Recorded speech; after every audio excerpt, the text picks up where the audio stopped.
আল্লাহ কই জিবরাইল শোনো না, তুমি আসমান সাজাও জমিন সাজাও, আসমান সাজাও জমিন সাজাও, সাজাও বেহেশত খানা।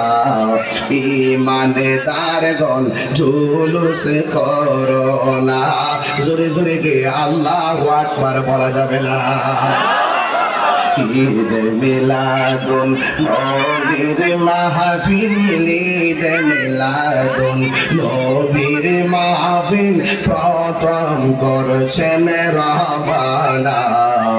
ইমানদারগণ জুলুস করো না। পাগলের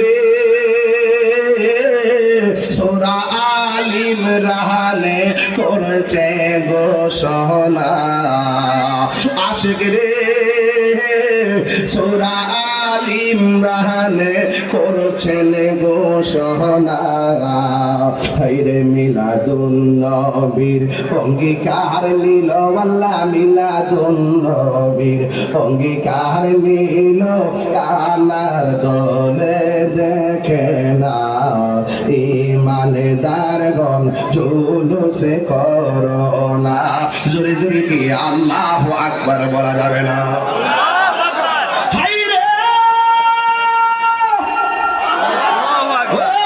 কাঠখালের বাবা নবীর আগমনে কারা কারা খুশি, দুইটা হাত তুলে দেখাইতে হবে।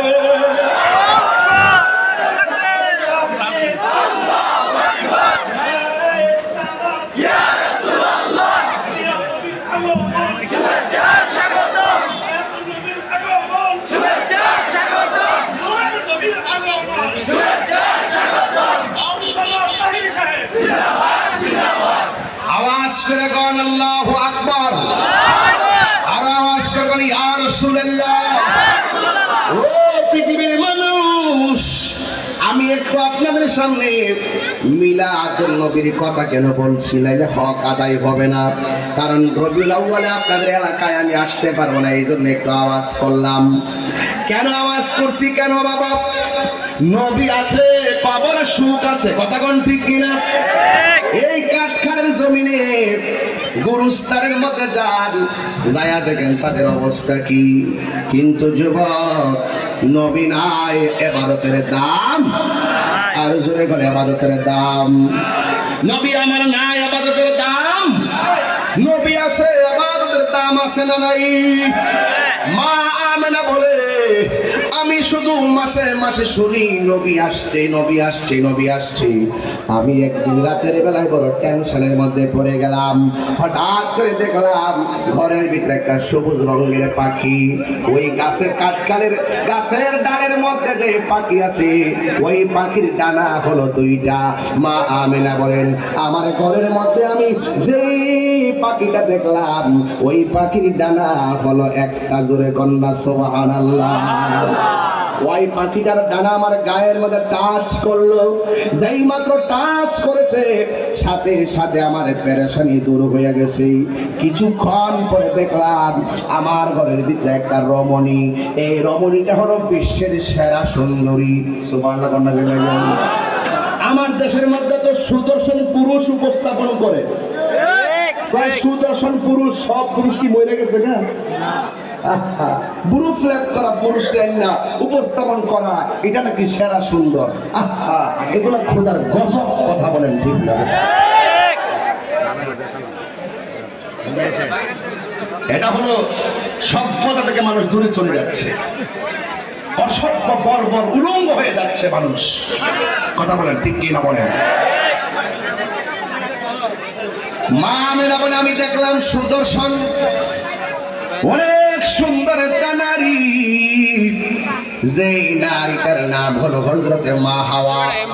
মা হাওয়া হলো আমাদের আদি মাতা, আমাদের আদি পিতার নাম হলো হযরতে আদম ও সফিউল্লাহ। কথা বলেন, ঠিক কিনা?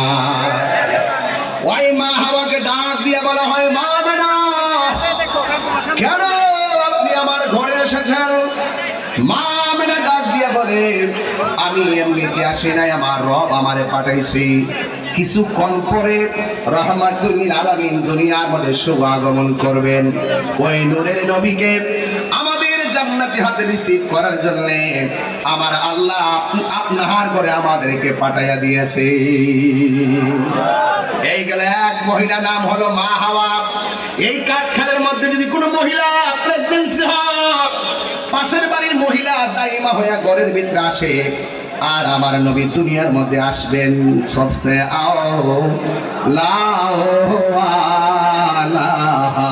মারা নবী সবসে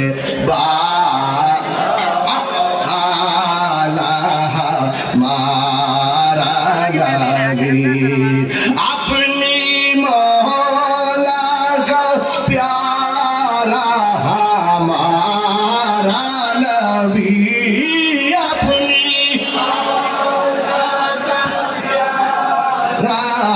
हमारा नबी, दोनों आलम का दूल्हा हमारा नबी सबसे औला हमारा नबी।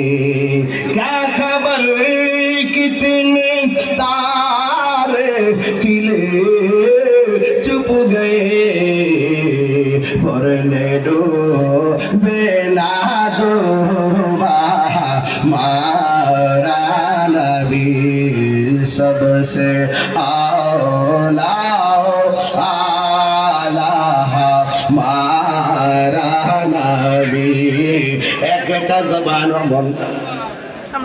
একটা জবানও বন্ধ রাখবেন না, মহব্বতে মায়ার সুরে বলেন আল্লাহু আকবার। যেই মহিলাটা আসছে, মহিলাটার নাম কি? মা হাওয়া। নাম কি? এই হাওয়াকে আমরা কাঠকালের হাওয়ার মতো, আমরা কাঠকালের হাওয়া তো সাইকেল চালাই, আর আমার যে হাওয়ারে পাঠাইছে আদম নবীর বাম পাজরের হাত দিয়ে আমার আল্লাহ হাওয়ারে বানাইছে।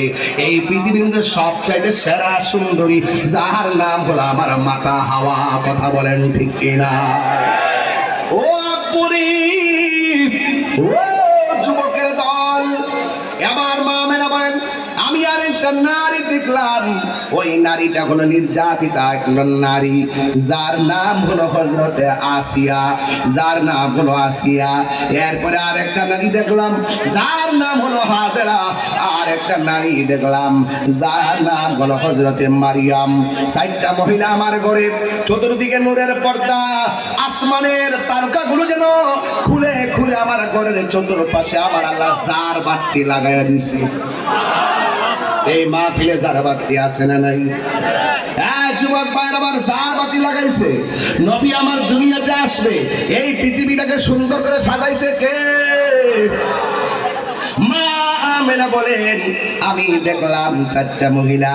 কিছুক্ষণ পরে দেখলাম আমার নবী মনির বাম দিক দিয়ে একটা নূরের জ্যোতি বের হয়েছে, আর বের হওয়ার পরে আমি দেখলাম সত্যচাঁদ একটা নূরের পুতুল। তিনি দুনিয়ার মধ্যে আইসা দুইটা স্লোগান দিয়েছেন। এক নম্বর স্লোগান দিয়েছেন, আল্লাহ ছাড়া কোনো মাবুদ নাই। আল্লাহ ছাড়া কেউ আছে? সেজদা পাওয়ার মালিক কে? আমার নবী বলছে, আশহাদু আল্লা ইলাহা ইল্লাল্লাহ, আমি সাক্ষ্য দিচ্ছি আমার আল্লাহ ছাড়া কোনো মাবুদ নাই। এই জন্য সেজদা পাওয়ার মালিক কে? সুন্নিরা কি আল্লাহ ছাড়া কাউকে সেজদা দেয়?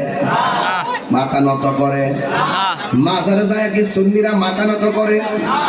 মাজারে যায় কি সুন্নিরা সেজদা দেয়?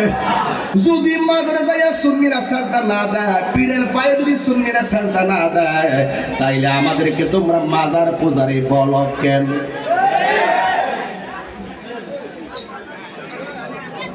এইগুলা বলতে বলতে বলতে বলতে দুইটা ভাগ করছে। কিছু পূজায়, আরে তাহিরিরা মাজার পূজারি। আচ্ছা, মাজারে যায় আল্লাহ নবী যেখানে শুয়ে আছে, এটা কি পূজার জায়গা না জিয়ারতের জায়গা? আপনার বাপ মা যে কবরে শুয়ে রইছে, ওই জায়গাটাকে পূজার জায়গা না জিয়ারতের জায়গা? তাকে জিয়ারত করা কি হারাম না সুন্নত? এটা কি মোল্লার কথা না নবীর কথা? নবীর সুন্নত প্রক্রিয়াকে যে আপনি পূজার সঙ্গে তুলনা করলেন, আপনি নবীর সুন্নাহকে তিরস্কার করার কারণে আপনার কি ঈমান আছে? ঈমান আছে? এগুলো যখন অনলাইন ছিল না, আমরা যখন জবাব দিতে পারতাম না, ওই আজ থেকে শত শত বছর আগ থেকে এইভাবে ভাগ করতে করতে আমাদেরকে বুঝাইছে আমরা ভণ্ড, আমরা বুঝাইছে আমরা মাজার পূজারি, আমার সাথে কোনো সম্পর্ক নাই, এরা নামাজ কালাম নাই, রোজা নাই, ফরদা নাই, খুশিদা নাই, ওরা মাজারকে সাজদা করে, এইভাবে আপনাদেরকে বুঝাইয়া বুঝাইয়া পকেটে নিচ্ছে।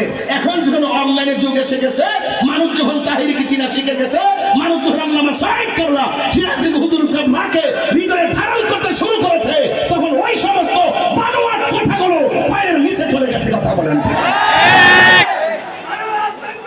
আল্লাহু আকবার, ইয়া রাসূলুল্লাহ, জিন্দাবাদ জিন্দাবাদ, জিন্দাবাদ জিন্দাবাদ। তো বলুন, জিয়ারত জায়েজ আছে না নাই? আমি আবারও বলছি কবর জিয়ারত করা সুন্নাত, সন্দেহ আছে? তাহলে হিন্দুরা মন্দিরে যাই পূজা করতে, খ্রিস্টানে যাই পেকোডাই, ইহুদি যাই গির্জায়, খ্রিস্টানে গির্জায়, বৌদ্ধ পেকোডাই, হিন্দু মন্দিরে, মুসলমান মসজিদে, আমরা ইবাদত করি মসজিদে। এখন জিয়ারত করি আল্লাহর ওলিদের দরবারে, জিয়ারত করি আপনার বাবার কবর, জিয়ারত করি কাঠখানে আপনার দাদার কবর, জিয়ারত করি আপনার এলাকার আল্লাহর ওলিদের রওজা মুবারক। কিন্তু যারা জিয়ারতকে পূজার সঙ্গে তুলনা করে, তারা নিঃসন্দেহে ভ্রষ্ট, নষ্ট।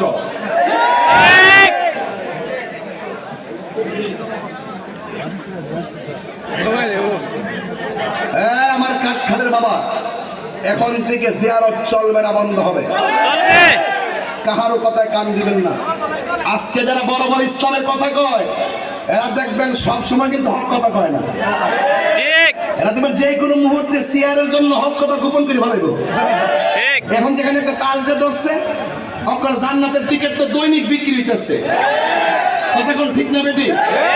এইরকম চালাকি মার্কা ইসলাম তো চালাকির নাম না। ইসলাম মানে তুমি সুবিধা মতো ইসলামকে ব্যবহার করবা, আবার পিঠের মধ্যে বেট লাগবে দিকে গোপন থাকবা। আমি প্রথমে বলছি, একমাত্র সুন্নিরা তাদের হককে কথাকে গোপন রাখে না। তার আগে যেমন, এখন তেমন, ভবিষ্যতে তেমন থাকবে। আমি বলছি আসেন আমার সাথে কথা বলেন, আমি বলছি আমার সাথে কথা বলেন। বইটা আমাকে বুঝায় আপনার কাছে নেন, আর আমরা মাইনাস কইরা মাইনাস ফর্মুলাই ইসলাম বুঝাই নেবেন। কত সোজা জিনিস না, একদম শেয়ারের জন্য হক কথা কয় না। ঠিক আমি তো হুজুর মানুষ, যেমন তেমন পাবলিক কে এগুলো বুঝে না। এই যে ফুলামান্ডি কিটা বুঝে না, যদি কমা অতদিন আসলেন কো। আমরা যদি ইসলামের অত অনুশাসনগিরি করে থাকেন, ইসলাম তো সবার জন্য। ইসলামের কথা বললে কেউ তো আপনাকে কিছু বলবে না।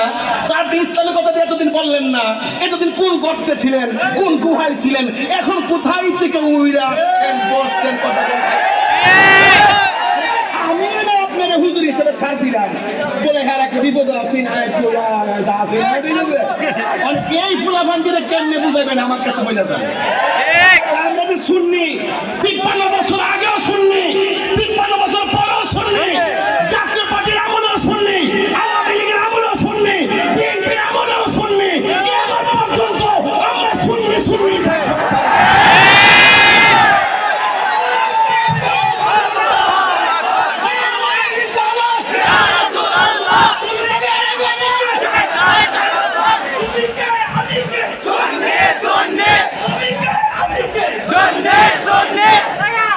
রাগ করছেন আপনারা, গুসা করছেন আপনারা? ইসলাম কি নতুন? ইসলাম কি নতুন? ইসলাম কি নতুন? 1500 বছর আগে ইসলাম ছিল কিনা?